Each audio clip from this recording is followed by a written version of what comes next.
Hi there, welcome to the immediate post-match reaction here in the Gersnet Podcast. Myself, Colin and Alex Anderson, and we don't need to thank again our partners at Zenith Coins. We've got Precision Engineering, Engineering and football prizes. Football prizes. So, anyway, back out the road, Rangers 2, PSV 2, mildly disappointing. A disappointing score, but mildly disappointing performance. I don't think there was a lack of effort there, Colin. I think we looked. You just said that to me the other snooze before we come on earlier.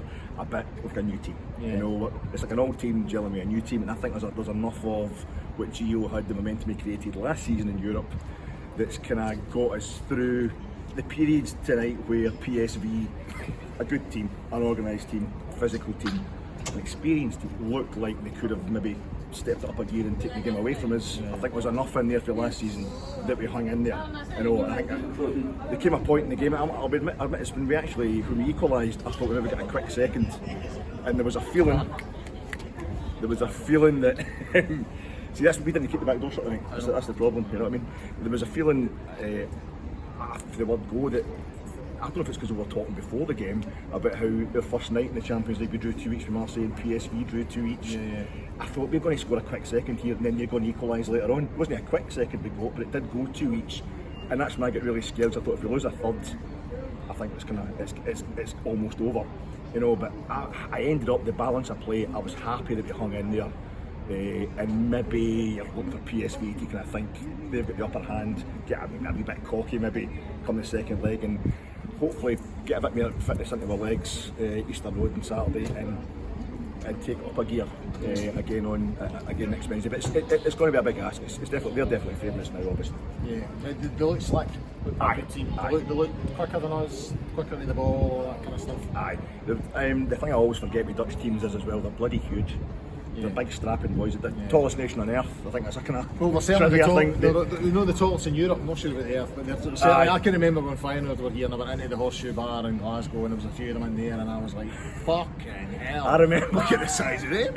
when the first time that they won each the game at Ibrox when they scored. No, the game a couple of years back then. Oh, just a couple of years back. Well, the game I'm going right back to 2002. Feyenoord eventually got to the final with Alex McLeish.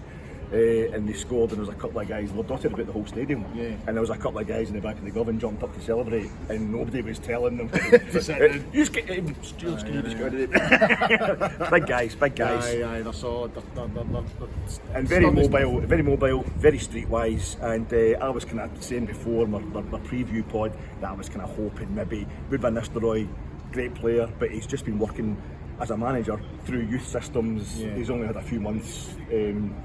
PSV went out the quarterfinals of the Conference League to Leicester City last season, and then he arrived. So I was hoping maybe there'd be a bit of naivety. He wasn't really ready for this, but I think even down to switching the ends at the start of the game, making a shoot into everyone. You don't realise that we don't do that until somebody makes us not do it. You know what I mean? And then, as I said, we've got Tav scoring first in every game we played at Ibrox last season after the group stage, and tonight he scored first. So it was. We're up against it, and I'm quite happy the way we responded, but we're up against it in the time altogether. Yeah. Disappointing that both goals came for set pieces. Always, mate. Corner kicks. Always. You know, as I said to you, I'll need to get home and look at it in the telly to properly analyse it. I am mentally and emotionally fatigued for last season, and I was sitting, I almost couldn't handle it tonight, how much pressure was on, you know, to get myself up for another massive game at Ibrox. Not because I don't want this, we want this like anything else, but it was just no used to this level of intensity carrying from one season into another. And so my concentration wasn't the best, and I think maybe that's the same thing could be said about our defence. But I was thinking, I only noticed McLaughlin making a couple of decent saves coming out, but you think maybe a fault? I don't know a fault, I just don't think he looked convincing all night, if you know what I mean, and I do wonder if we need a keeper.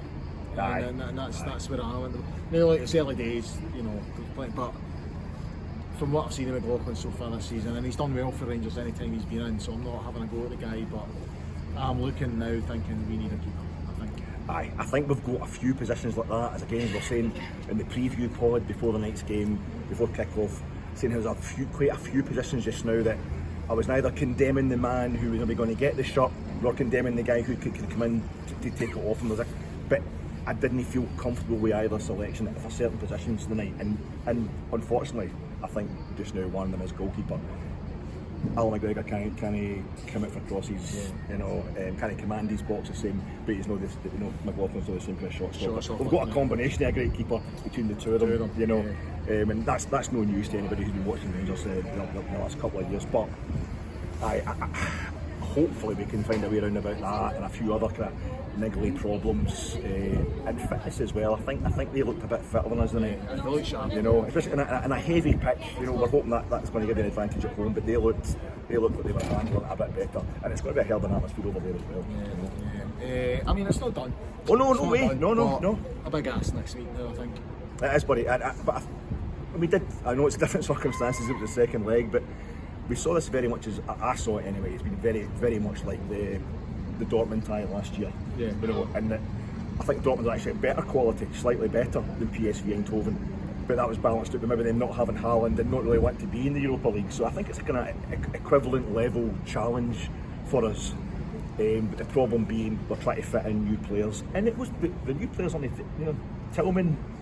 Real moments tonight. I thought he struggled. He struggled, but real moments. But this is the kind of game that's going to find out the newness of your team. We had it to a horrible extent in the away leg in Belgium.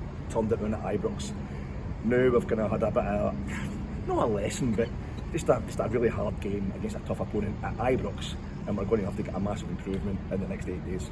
One sort of plus side, another goal for Cholak, and like I say to the cameraman there, big George Lucas behind the camera.